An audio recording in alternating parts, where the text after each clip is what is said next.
La lectura y el estudio duran más de 60 minutos, por lo que la lectura se ha omitido de esta grabación. Es Lucas capítulo 7.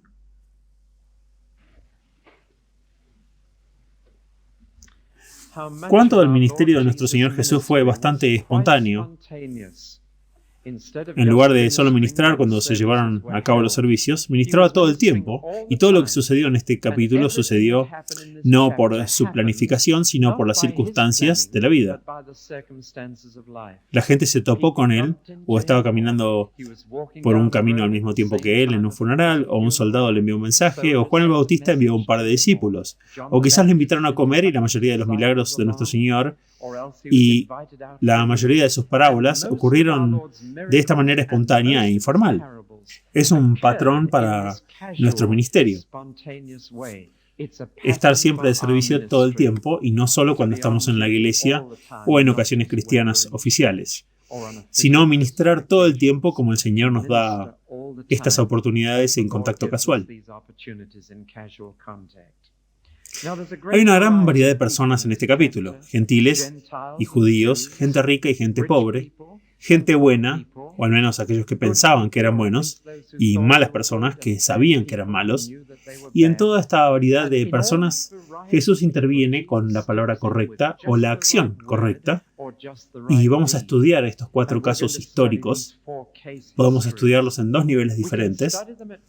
Un nivel de estudio bíblico es mirar los hechos externos, y este es el nivel de la escuela dominical. Y supongo que la mayoría de ustedes han escuchado todo este capítulo en la escuela dominical, en el pasado distante cuando eran niños pequeños, a los que se les dicen los hechos. Esto es lo que hizo Jesús, y esto es lo que resultó, y estos son los milagros, y esto es lo que dijo. Pero somos una congregación de adultos, y recuerden que la Biblia fue escrita para adultos en lugar de para niños.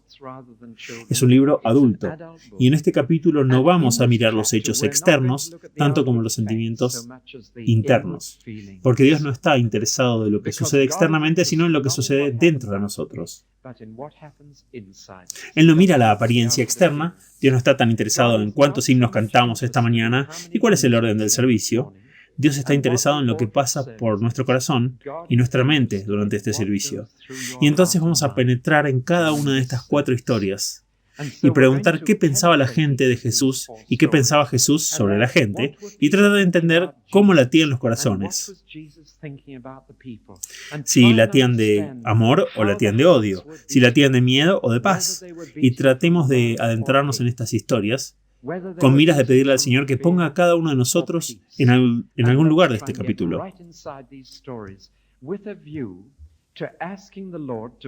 Señor, ¿soy yo? Antes de que lleguemos al final del capítulo 7, alguien en este capítulo corresponderá al estado de tu corazón esta mañana, creo. Si has venido con dudas esta mañana, por ejemplo, encontrarán que Juan el Bautista tenía dudas y que Jesús respondió a estas dudas. Así que lo que sea que necesiten, estén abiertos al Señor esta mañana. Caso número 1, y los voy a presentar como historias de casos del gran médico. Caso número 1 es como si estuviéramos sacando tarjetas del índice del libro de los grandes médicos y buscando lo que Jesús hizo por ellos. ¿Cuál fue su diagnóstico? ¿Cuál fue su cura prescrita? La historia clínica número 1. El caso del soldado sorprendente.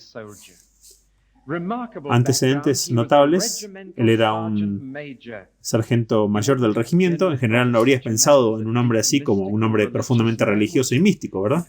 Si han tenido alguna experiencia con los sargentos, sabrán que a menudo son la columna vertebral del ejército, absolutamente confiables, hombres de fuerza y carácter, que no suelen ser hombres que cantan himnos. Este hombre es un sargento de lo más inusual. Este hombre, además de tener un carácter fuerte, además de ser un líder, además de ser un militar bien entrenado, es un hombre de tremenda sensibilidad. Eso es inusual. Extraño. Ser sensible a un esclavo, en primer lugar. ¿Saben lo que solían hacer con los esclavos agotados en esos días? Los metían en una habitación y los encerraban sin comida o los dejaban en el patio hasta morir. Un esclavo no era más que una herramienta, y cuando un esclavo estaba desgastado, lo descartaban y lo dejaban afuera para que muriera. No valía la pena alimentarlo. Pero aquí hay un hombre que dice: mi esclavo está enfermo, y que su preocupación como sargento mayor del ejército no era solo por los soldados debajo de él, sino por los esclavos. Y esto es casi inaudito en el mundo antiguo. Más que eso, aquí hay un hombre que está en la posición de un soldado británico en Irlanda del Norte, tratando de mantener la paz en Londonderry, y que su propio bolsillo usa su dinero para construir una capilla para los católicos romanos de Londonderry. Esto es algo inusual para un sargento. Y sin embargo, construyó una sinagoga, y aquellos de ustedes que han estado en las ruinas de la sinagoga en Capernaum, están allí hasta el día de hoy.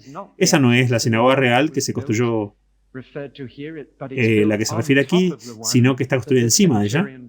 Es la que edificó este centurión. Y hasta el día de hoy, las ruinas se pueden ver, son arquitectura romana con símbolos hebreos labrados en la piedra, y dan testimonio de este hombre que pagó a un arquitecto, un constructor, para poner una hermosa sinagoga allí mismo en Capernaum para los judíos. Normalmente los judíos eran despreciados por los comandos, por los romanos, y su religión se veía extraña. Es realmente un sargento mayor muy interesante. Quiero que noten una cosa más. En ninguna parte del Nuevo Testamento se le dice a un soldado que ser soldado es una profesión deshonrosa para un creyente en Jesús. Por el contrario, los centuriones parecen destacarse como buenos hombres. Hay uno en la cruz diciendo seguramente él era el Hijo de Dios.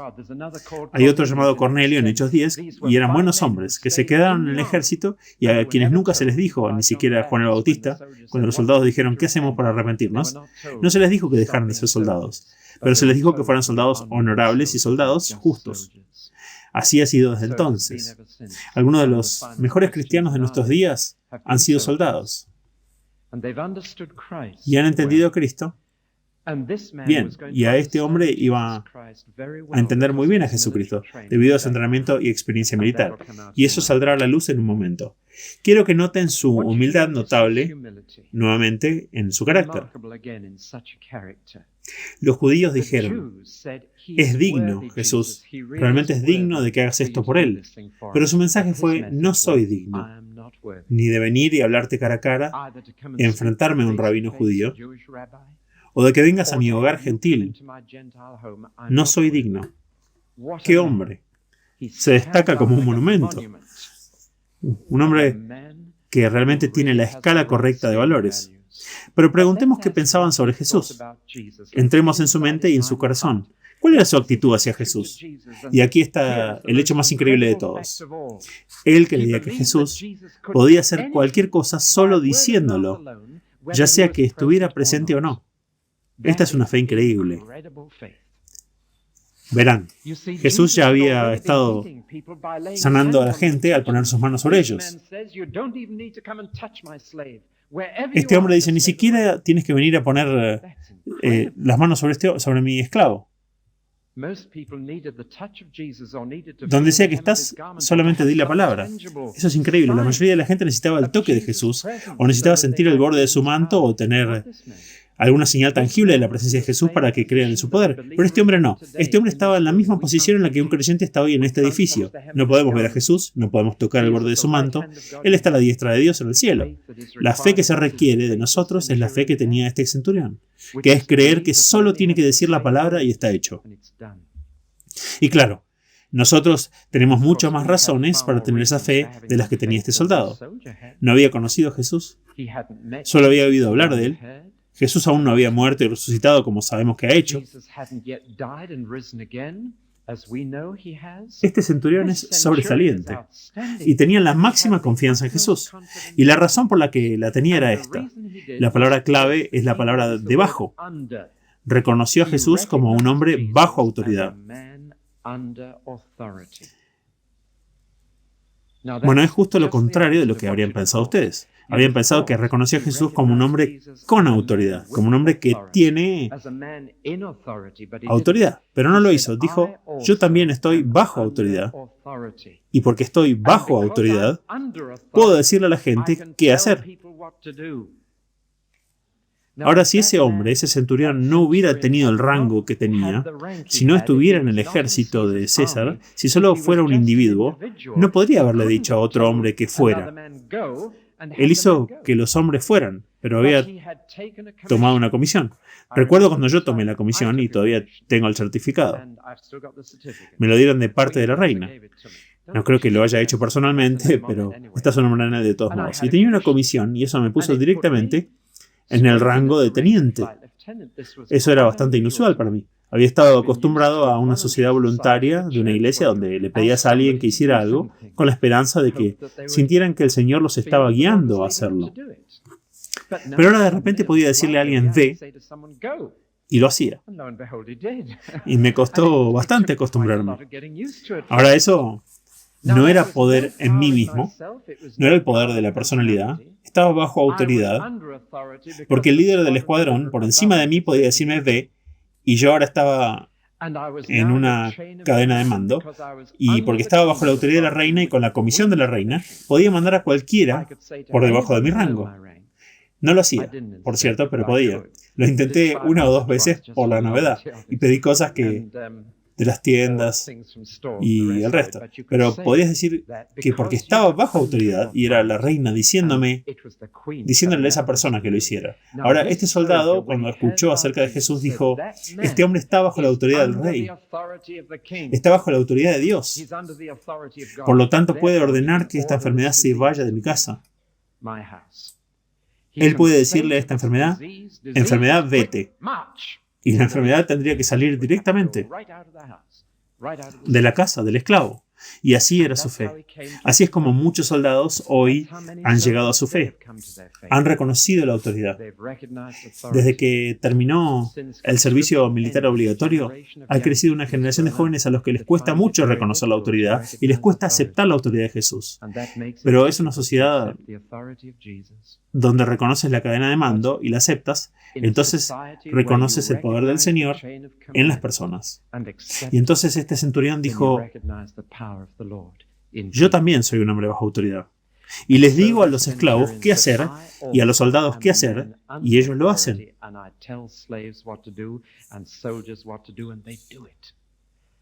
Tú estás bajo la autoridad de Dios. Todo lo que tienes que decir es, enfermedad, rápido, vete, y ya está hecho. ¡Qué fe! Entonces, ¿qué pensó Jesús del soldado? Jesús se sorprendió. Eso muestra cuán humano era Jesús. La verdadera humanidad de Jesús podía sorprenderse por algo que él no sabía, que no se había dado cuenta. Así que Jesús está asombrado y encantado. Y dijo, no había encontrado este tipo de fe entre ninguno de los judíos. Ahora esta palabra maravillado, que se usa aquí, se usa 2 veces en la vida de Jesús. Una vez en Capernaum, en esta ocasión cuando se maravilló de la fe de este soldado, y la otra ocasión fue cuando predicó en Nazaret. Y dice que se maravilló de la incredulidad de ellos. Y recuerdan eso, no podían hacer nada en Nazaret, no podía ayudar a la gente. Y pueden imaginar bien la emoción de su corazón. Nunca esperé que un soldado romano tuviera el tipo de fe que esperaba encontrar en mi propia gente y que no encontré. Y eso es lo que Jesús pensó de este soldado. Así que puedo desafiarlos de esta manera. El problema con Nazaret fue la familiaridad. Y la gran bendición que vino a este hombre se debió a su fe. Son opuestos. Jesús se maravilló de Nazaret porque a través de su misma familiaridad con él no podían creer en él. ¿No es este el hijo del carpintero? Pero un extraño total, sin tal trasfondo, dijo, Jesús, solo di la palabra y será hecho.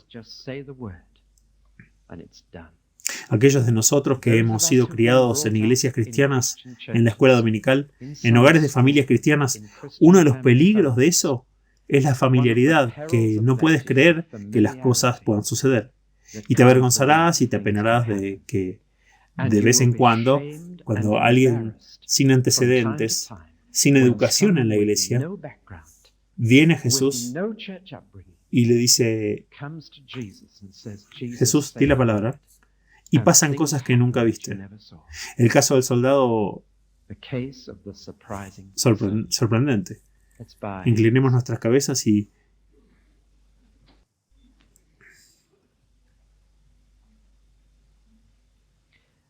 preguntemos si venimos a la iglesia con fe esta mañana o con familiaridad. ¿Esperas que Cristo haga algo en este servicio? ¿Esperas que Cristo toque vidas y toque personas? ¿Le dices, Jesús, solo di la palabra?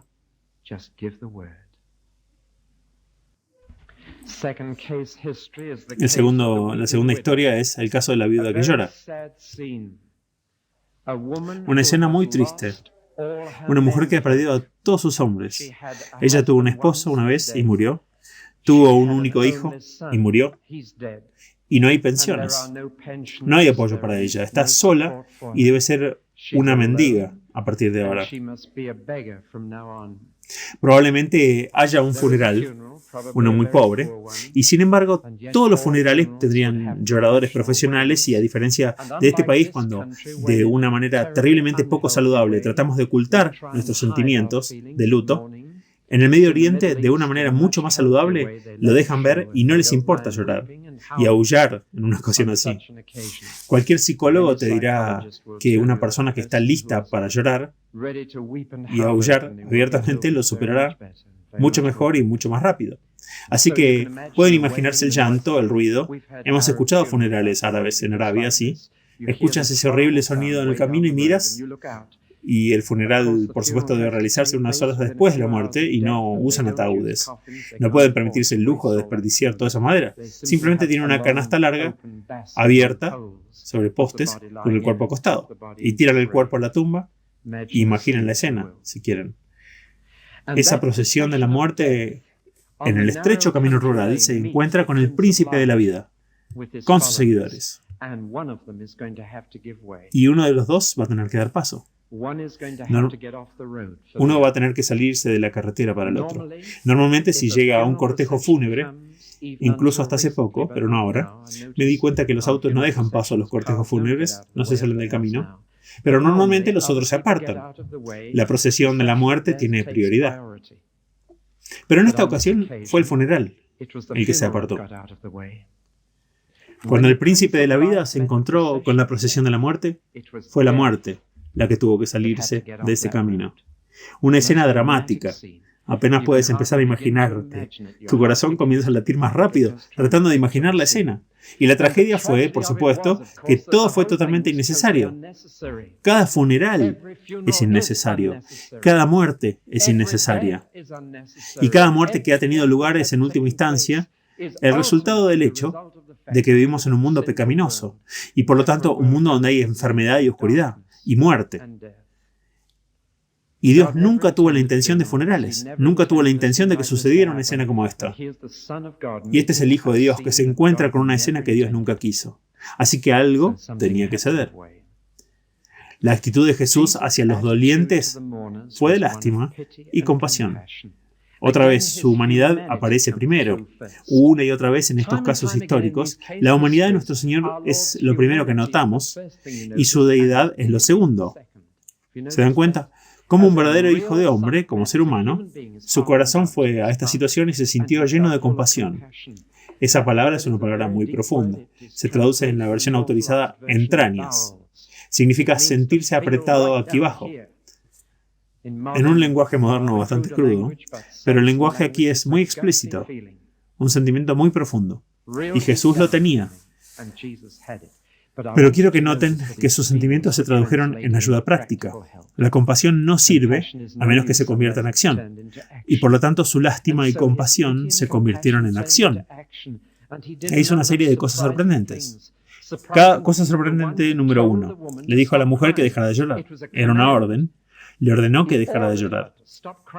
Es una palabra muy fuerte que se usa aquí. En griego, deja de llorar, detente.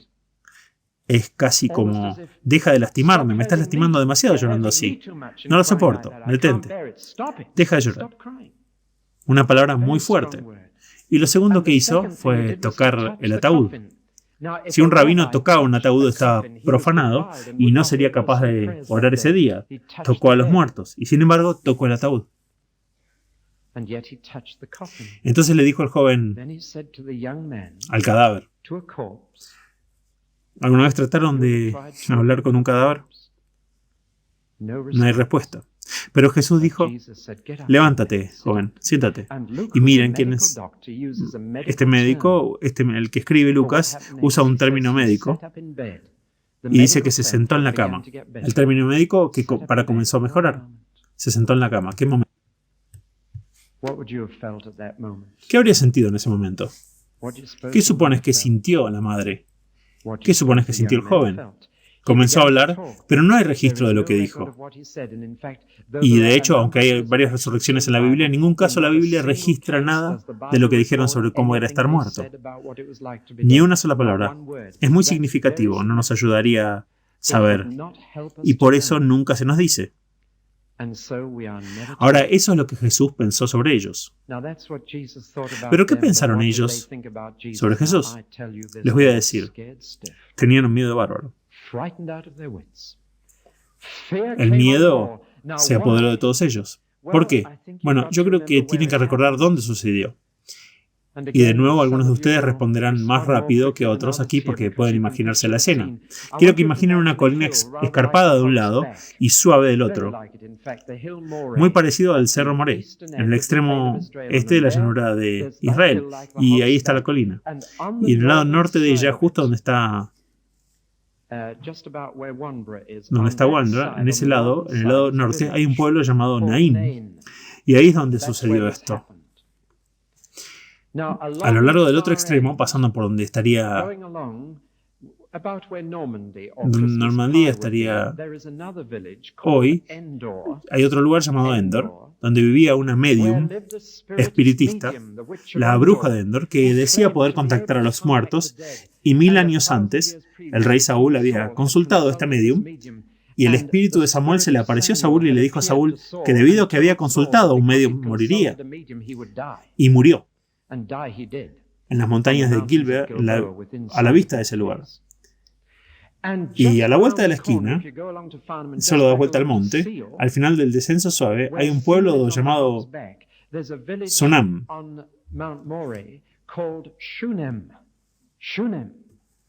donde Eliseo puso su cuerpo sobre el cuerpo de un niño y resucitó a ese niño 900 años antes de que esto sucediera. Toda la colina era una colina donde la gente hablaba de los muertos, con los muertos y de resucitar de entre los muertos y de contactar a los muertos. Había todo tipo de folclore local ahí, dando vueltas por ese área. Y ahora aquí hay un hombre haciendo esto, lo mismo que hizo Eliseo 900 años después. ¿Es el poder de espíritus malignos o el poder de los buenos espíritus? Ciertamente es algo sobrenatural. Entonces, ¿cuál es? Y pueden imaginar el miedo. Pero de ese miedo llegó a la conclusión de que es otro Eliseo, es un profeta. Dios está haciendo algo, es Dios quien ha hecho esto. Y saben, cuando Dios está tan cerca como eso y tan real como eso, estás asustado. Hay un sentido sobrenatural. Entonces, ¿qué pasó? ¿Qué pensó él de ellos?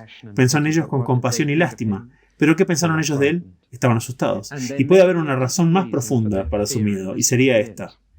Para muchas personas, el pensamiento de la resurrección de entre los muertos es un pensamiento aterrador.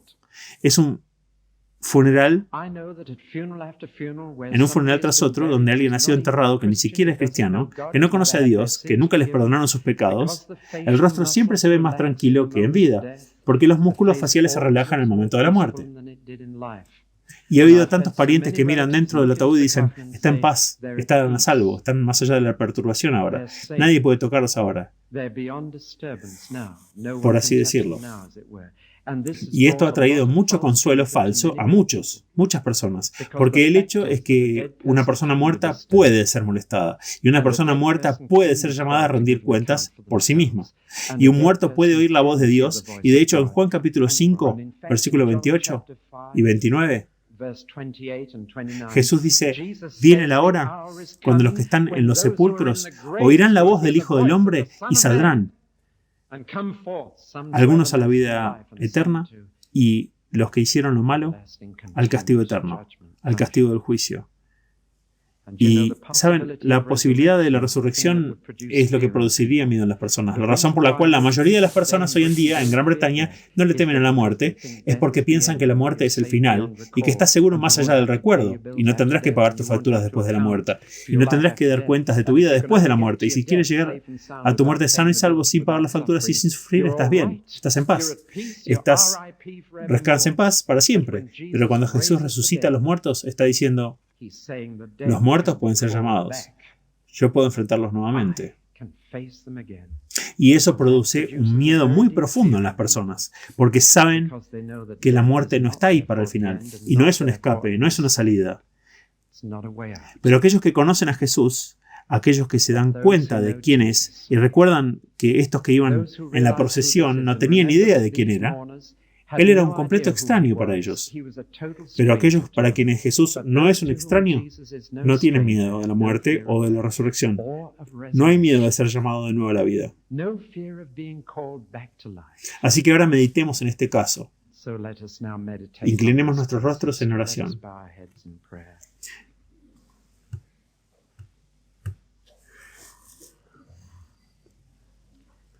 Pregúntate en tu corazón, ¿el pensamiento de que las personas muertas puedan ser molestadas te molesta?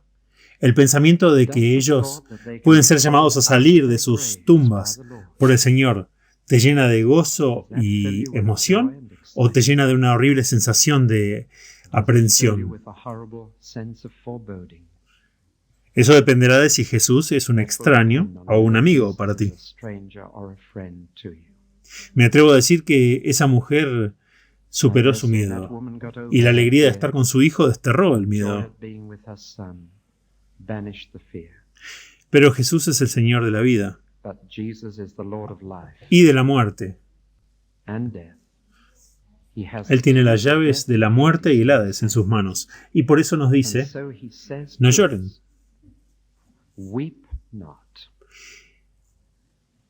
Y como dice Pablo, nosotros no nos angustiamos como otros que no tienen esperanza. Y ahora el caso del profeta desconcertado. Las ondas de fama por las que Jesús había hecho se extendieron por todo el país y se extendieron hacia el sur por el profundo valle del río Jordán. Y las ondas llegaron hasta un feo castillo, una fortaleza, en los acantilados del este, en las colinas de Moab, mientras descienden hacia el Mar Muerto. El lugar era un lugar llamado Macares, y allí, en confinamiento solitario, en un calabozo, con una pequeña ventana, con barrotes, mirando hacia el vasto desierto que había vagado durante 30 años, había un joven, el primo de Jesús, Juan. Quiero que prueben y se sientan como Juan se sintió mientras estaba ahí, sabiendo que no tenían nada que esperar sino la muerte, escuchando los asombrosos relatos de lo que su primo Jesús estaba haciendo en Galilea. Y quiero que se den cuenta de que este hombre está bajo estrés físico, mental y espiritual. Está bajo estrés físico porque si viviste al aire libre toda tu vida y viviste bajo el claro cielo azul y dormido al aire libre y has estado toda tu vida por ahí y de repente estás en una diminuta celda, esa es una tensión física, sin ejercicio y con poca comida. Y Juan está sufriendo. Tensión mental, bueno, debe haber habido una pregunta torturando su mente. Está resucitando a los muertos, está haciendo todo tipo de cosas y me está dejando a su propio primo aquí. ¿Por qué no me saca? ¿Pueden imaginar la tortura de esa pregunta?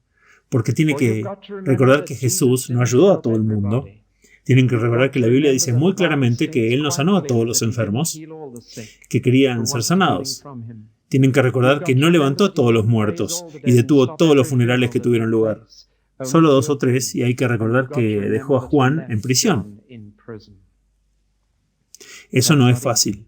Cuando otras personas se están liberando y siendo liberadas, no es fácil quedarse en una celda por Jesús. Entonces Juan tenía tortura mental. Y luego había un estrés espiritual. Él había dicho: cuando venga el Señor, cuando este que viene llegue a la escena, bautizará con fuego, juzgará a las naciones, separará el trigo de la paja y tirará la paja al fuego. Predicó de un rey que vendría y juzgaría los pecados. Y aquí está Jesús ayudando a la gente. Y el pobre Juan se pregunta: ¿habré cometido un error? ¿Habré sido engañado por Dios? Dios me dijo que predicara de un juez venidero y un fuego y el aventador en su mano. Y sin embargo, anda haciendo el bien. Y saben, hay muchas personas que dirían que Juan estaba bastante equivocado. Jesús vino solo para ser bueno y hacer el bien. Y de hecho, Juan tenía la idea del Antiguo Testamento del Señor y estaba bastante equivocado. En realidad, Juan no estaba equivocado, excepto en el tiempo.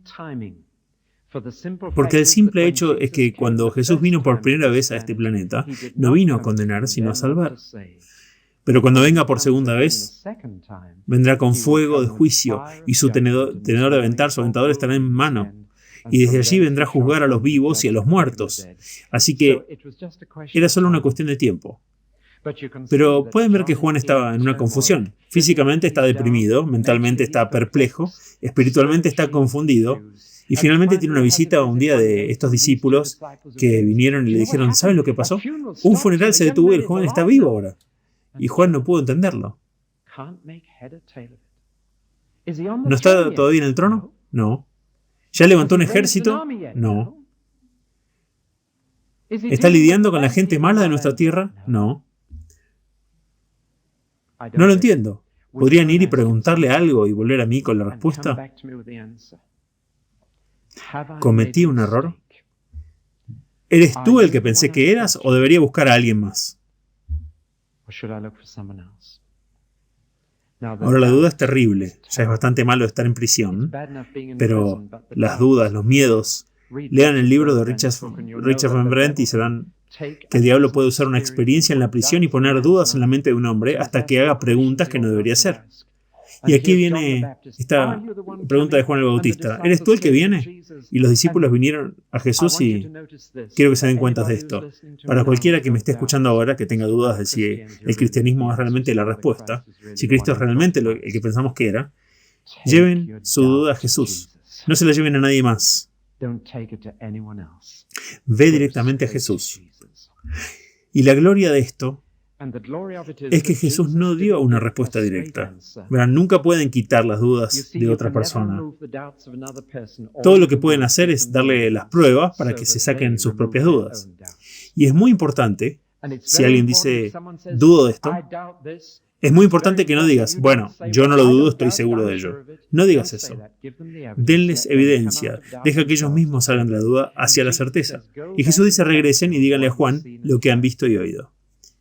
Ciegos ven, cojos caminan, muertos se levantan, y el milagro de todos los milagros, la gente pobre está teniendo el Evangelio.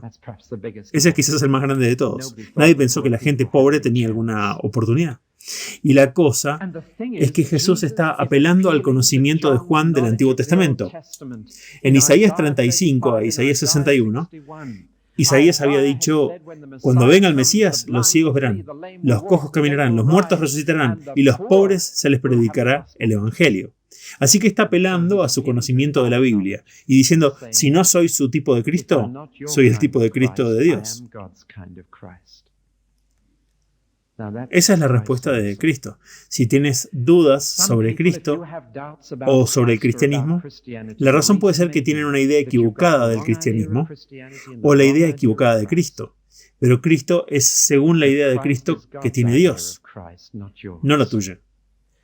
Bienaventurados los que no se ofenden en Jesús. Bienaventurados los que aceptan a Jesús tal como es y no tratan de moldearlo en lo que esperan de él. Bienaventurados los que aceptan la sabiduría de Dios y sus tratos como son. Benditos aquellos que toman la Biblia tal como está. Y no dicen, esta parte no encaja con mis ideas y esta parte tampoco. Benditos son aquellos que no se ofenden con los caminos de Dios, que son mucho más elevados que nuestros caminos y pensamientos. Así que eso es lo que Juan pensó sobre Jesús y envió a los discípulos de nuevo. Ahora las multitudes que escucharon esto deben haber estado diciendo, Juan no es un gran hombre. ¿Ya está dudando? Y él era el gran predicador que todos fuimos a escuchar. Es como si alguien escuchara a Billy Graham diciendo que se había vuelto agnóstico. ¿Se imaginan? Les ha pasado a algunos, por ejemplo, Schultz, que hace las caricaturas del maní. Era maestro de escuela dominical en la iglesia, pero hace aproximadamente un año dijo, me volví agnóstico. No creía. Te estremece. Pero Juan el Bautista, el gran predicador, el avivador, el profeta, después de 400 años salimos y escuchamos a este predicador y tiene dudas. Y Jesús salta inmediatamente a la defensa de su primo, para que no haya sospecha ninguna acerca de Juan. Ninguna duda.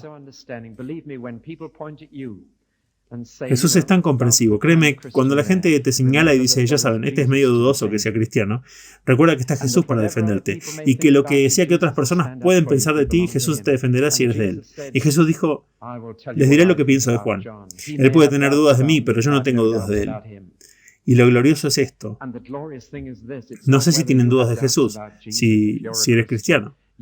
Te pueden asaltar las dudas cuando el diablo te ataca, pero si eres cristiano, Jesús no duda de ti. Entonces Jesús dice, yo les voy a hablar de Juan. ¿Qué creen que salieron a ver?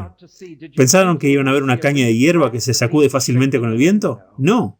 No salieron a ver eso. Salieron a ver un hombre que estaba llenando sus propios bolsillos y consiguiendo ropa elegante. Y un hombre que solo estaba interesado en sí mismo. Nunca encontraron esos hombres en palacios. Pero, no, ustedes fueron al desierto. ¿Y qué vieron? Vieron a un hombre. Y vieron a un hombre de Dios. Y vieron a un profeta. Y vieron a más que un profeta. Porque Juan el Bautista es el único profeta que él mismo era el cumplimiento de una profecía.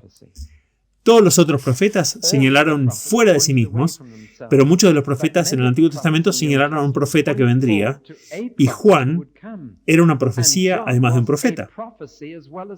De hecho, Jesús les dijo, les diré lo que Juan era. Él es el más grande. ¿No les gustaría que Jesús dijera de ustedes, es el más grande? De todos los nacidos de mujer, es el más grande que siempre haya existido. El más grande. Y sus dudas son un símbolo de grandeza, en ese sentido. Vino a mí con ellas honestamente. Pero ese hombre en prisión moldeado en esa celda, a quien no estoy ayudando a salir de esa celda, ese hombre es el hombre más grande que jamás haya vivido. Y luego agregó algo sorprendente. Pero dijo, el más pequeño en el reino de los cielos es más grande que él. Los comentaristas han discutido sobre esta frase. ¿Qué significa? Algunos han dicho, bien, Juan el Bautista nunca fue bautizado. Eso es verdad.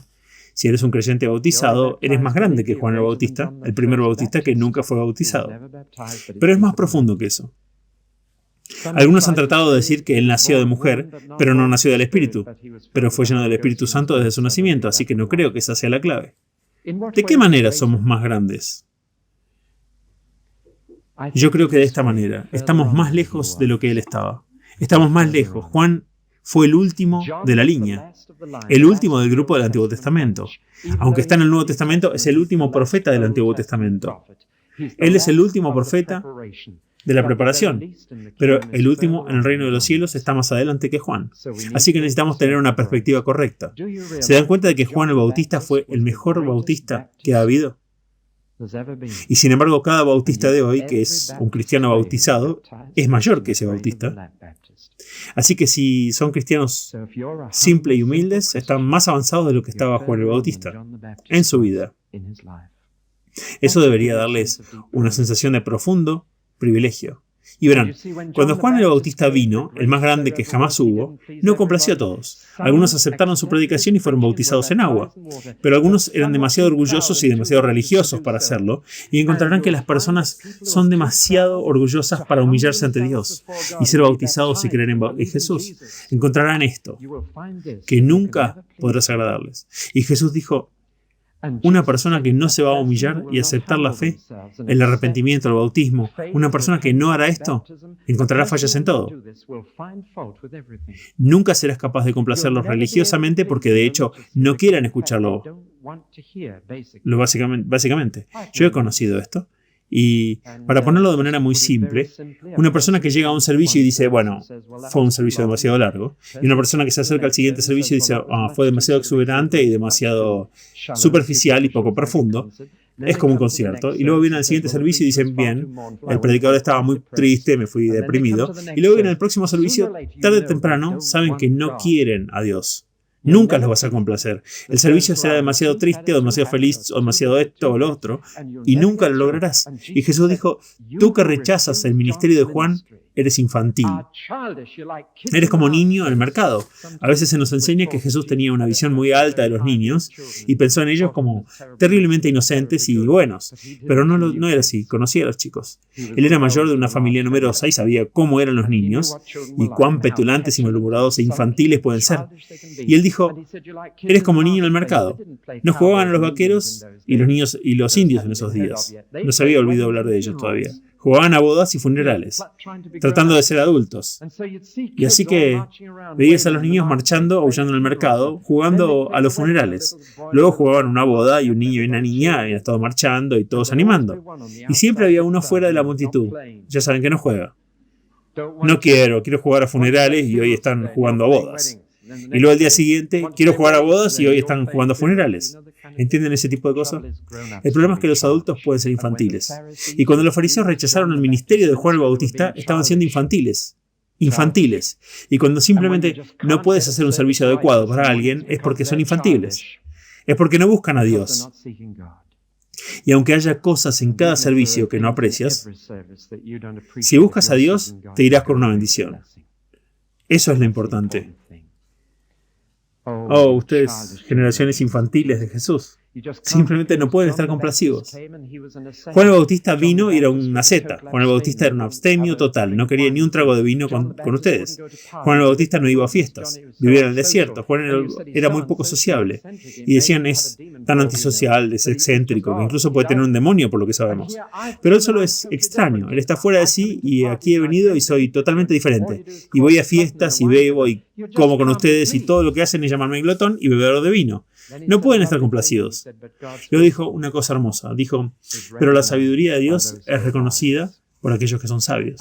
Y la sabiduría de Dios le dijo a Juan que se abstuviera totalmente. Y le dijo a Jesús que bebiera. Y la sabiduría de Dios le dijo a Juan que se separara del mundo y a Jesús que se metiera en él. Y la sabiduría de Dios le dijo a Juan que llamara al arrepentimiento y le dijo a Jesús que anduviera haciendo el bien. Y todo es sabiduría de Dios. Y es una mente infantil, estrecha, que dice, tienes que ser esto, tienes que ser aquello, tienes que alinearte con mis ideas de lo que debería ser un cristiano. Oh, pero la sabiduría de Dios está justificada. Y Juan tenía que ser lo que era, y Jesús tenía que ser lo que era, y eso es lo importante. Jesús está diciendo, miren, me encantan las dudas honestas, donde un hombre viene a mí con dudas honestas, pero donde una persona simplemente está criticando y cuestionando, son infantiles. No se puede hacer nada con un hombre así. Aquí está entonces la lección ahora. Es el caso del profeta desconcertado. Inclinemos nuestros rostros por un momento de silencio. Recordemos que hemos tenido dudas, sí. Ha habido momentos en los que las cosas no han encajado. Nuestra comprensión del Señor, hemos estado desconcertados. Nos preguntamos por qué hizo algo de la manera que lo hizo. Preguntemos si hemos tenido una reacción infantil a eso y hemos criticado y refunfuñado y quejado porque no encaja con nuestra idea. O si lo hemos pedido a Jesús que nos solucione la duda y la elimine. Si tienes dudas, incluso sobre este servicio en el que estamos participando, parte de esta mañana, ¿por qué no llevar esas dudas a Jesús ahora mismo? Finalmente, el caso del huésped sin corazón. Simón el fariseo invitó a Jesús a almorzar. ¿Por qué? Obviamente no tenían mucho en común. Simón era un fariseo y un tipo no muy agradable en eso. Lo hizo por curiosidad para tratar de conocer mejor a Jesús después de haber oído hablar de él, habiéndolo escuchado predicar. Lo hizo por sospecha para tratar de atraparlo en la conversación. O lo más probable es que lo hizo simplemente por orgullo. Ser él quien siempre entretenía al predicador o la celebridad visitante, o quien quiera que fuera. Cualquiera que sea la razón, Jesús aceptó. Y Jesús debe haber sabido que no recibiría una comida muy buena o que no recibiría una bienvenida muy cálida. Pero él entró en la casa. Ahora, en esos días, invariablemente comían en una terraza o en un patio abierto, con arcos alrededor, y tenían una mesa en el medio, y se recostaban en una mesa con los pies fuera y la cabeza hacia el círculo, apoyándose en la mano izquierda y comiendo con la derecha. Se reunían todos los aldeanos alrededor, de hecho solían amar esto. El anfitrión prefería que el pueblo viera lo que puso en su mesa y a quien invitó a almorzar. Y cuando estuve en las islas Shetland, ese tipo de práctica todavía ocurre, ¿saben? Tuvimos unos momentos muy embarazosos cuando mis padres vinieron a visitarme allá y las capillas locales les pusieron una comida y extendieron la mesa de comunión con té, y yo y mis padres tuvimos que sentarnos y tomar ese té mientras la congregación sin té se sentó y nos vio comer. Y pueden imaginar nuestros sentimientos, pero en el Medio Oriente eso sería bienvenido. ¿Saben? Mientras le damos un mordisco a esto, podías ver a los hijos decir, ese es uno de mis bollos. Pero en el Medio Oriente, quieres que el pueblo vea a este importante invitado que tienes y qué deliciosa comida le pusiste. Así que ahí estaban todos, amontonados alrededor de los arcos, viendo esta comida del mediodía, del día de reposo probablemente. Y luego de repente todo se estropea para Simón. La cosa más repugnante pasó. Una conocida mujer inmoral, a quien todos evitaban, excepto unos pocos hombres, se abrió paso entre la multitud, se dirigió directamente hacia Jesús. Dios mío, mi reputación. ¿Cree que esta mujer viene a mi casa con regularidad?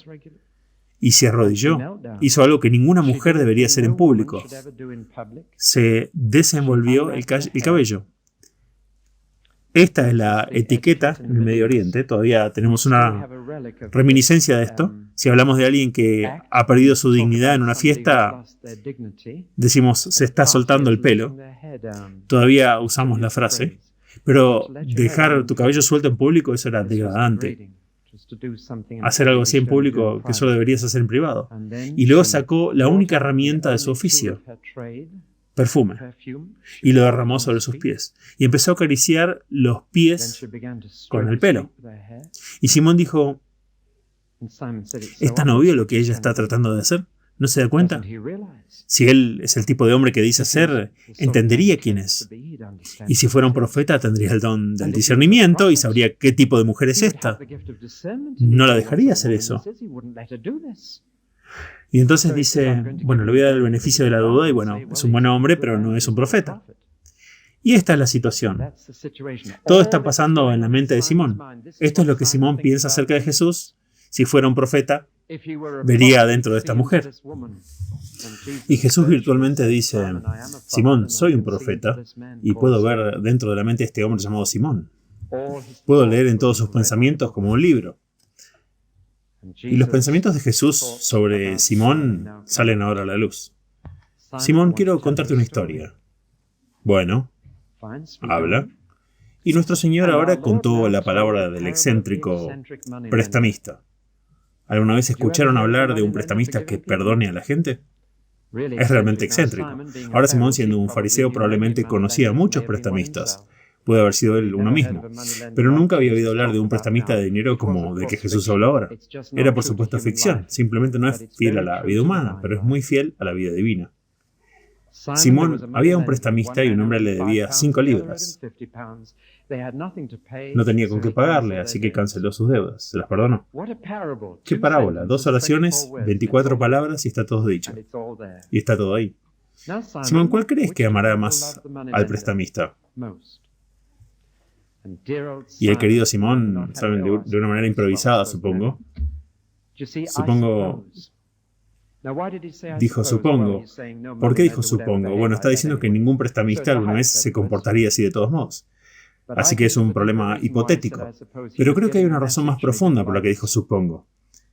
Estaba recibiendo el mensaje y quería terminar con la conversación lo antes posible, porque no le gustaba. Pero Jesús ve que está recibiendo el mensaje y Jesús hace lo que en la sociedad actual sería considerado una cosa muy grosera. Critica la hospitalidad de su anfitrión. Pero Jesús aquí tiene un santo atrevimiento y dice, Simón, nunca me mostraste el baño cuando llegué. Nunca preguntaste si quería lavarme las manos. Nunca hiciste todas las cortesías normales. Bueno, me diste una comida, pero no hiciste todo lo posible para darme la bienvenida. No me hiciste sentir como en casa. Pero mira lo que ha hecho ella. Mira lo que haya hecho. Me ha lavado los pies. Tú solo me habrías lavado las manos de todos modos. Ella ha lavado la parte más sucia y maloliente de mí con sus lágrimas. Las limpió con su cabello. Se acercó lo más posible al trabajo como eso. ¿Por qué crees que ella hizo eso? ¿Crees que está tratando de convencerme de algo, Simón? Ella me ama, sí, pero de una manera que tú no lo haces, de una manera que simplemente no entiendes. Ella me ama porque sus pecados son muchos y se han ido. ¿Qué está diciendo Jesús aquí? Está diciendo que hacer lo mínimo muestra falta de amor. Hacer lo máximo muestra presencia de amor. Se puede dividir a los cristianos en 2 grupos. Los que hacen el mínimo, una vez por domingo si pueden y no me piden que hagas nada más. Y los que hacen el máximo y que van a dar y dar y dar y dar. Tiempo, energía, esfuerzo, lo que cueste. Aquellos que harán todo lo posible. Ahora, ¿cuál es la diferencia entre el cristiano mínimo y el máximo? La respuesta es muy simple. El mínimo obviamente ha tenido muy pocos pecados perdonados, ama poco. El máximo ama mucho. Es tan simple como eso. En otras palabras, lo que el Señor quiere de nosotros no es el tipo de servicio que es un deber, que solo dice qué tan poco necesito hacer, sino el tipo de deleite que dice cuánto puedo hacer. El amor es un gastador imprudente. Una persona que ama al Señor se convertirá en un gran gastador.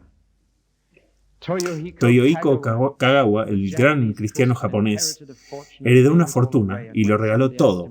Y cuando alguien le preguntó por qué había hecho, él dijo, ¿por qué debería el diablo tener todos los ahorros del mundo? Amaba al Señor. Y tu amor por el Señor está en proporción directa al perdón que has recibido. Y si solo has tenido un poco de perdón del Señor, no puedes latir de amor por Él. Sabes que debes amarlo con todo tu corazón, alma y mente, pero no puedes si no te has perdonado mucho. Y es cuando has perdonado y cuando has sentido la maravilla sin aliento de dejar atrás algo que ha estado mal y saber que Dios nunca volverá a mencionarlo, ahí es cuando amas. Y esta es la lección del anfitrión sin corazón. Oh sí, dio hospitalidad adecuada, había una comida, había una mesa, era adecuado. Pero no fue amoroso, no dio todo. Y nuestro servicio cristiano puede ser adecuado. Sí, por supuesto, supongo que estoy cumpliendo con las responsabilidades mínimas de la membresía de la iglesia o lo que sea. Pero eso no es amar. Eso no es amar. Y el Señor quiere amor. Y entonces se volvió hacia Simón y él virtualmente le dijo, Simón, desearía que te hubieran perdonado más, porque me amarías más. Ese era el desafío para Simón. Luego se volvió hacia esta mujer y le dijo, no te preocupes por lo que has hecho, vete en paz, eres salva. ¿Cómo le había perdonado los pecados a esta mujer? ¿Porque le había lavado los pies? No, sucedió antes de eso. Eso fue solo una expresión, fue el efecto, no la causa. Fue el fruto, no la raíz. Fue la consecuencia, no la condición. El perdón fue la causa. El amor fue el efecto. Y Jesús le dijo, tus pecados, que son muchos, han sido perdonados. Esto lo prueba. ¿Cuándo habían sido perdonados? Voy a adivinar ahora, pero el Evangelio de Mateo me da un poco más de luz sobre esto.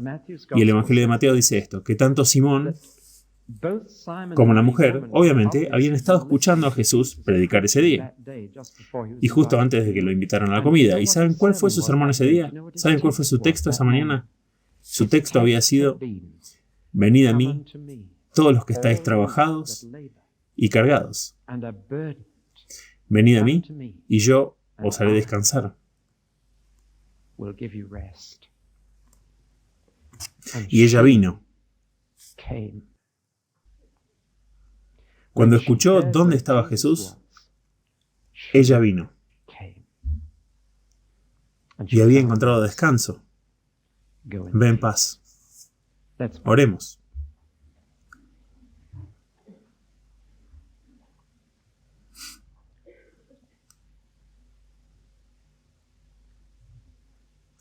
¿Cómo viniste a este servicio esta mañana?